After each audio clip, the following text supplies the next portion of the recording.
This will be my last season with these Michelin Primacy 3 tires that came with the car.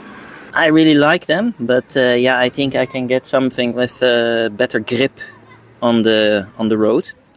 And yeah, that's why I think I'll be looking for another brand. I'm thinking about Pirelli.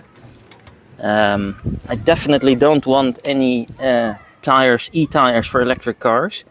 Yeah, let me know what you think. I find it completely retarded. I mean, you have less trapped, and yeah, sure, they wear and tear less, but yeah, I really don't like this. Plus, in all the tests, I see that they perform much worse on wet.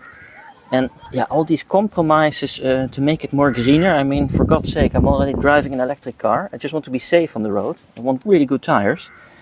Yeah, let me know how you see this. Will you be buying tires for electric cars? I definitely don't want to. I'll be buying the best tire for the best grip and the best performance on wet and dry braking. Yeah, I mean, I think I've had a bit enough with all this green stuff. But let me know what you think.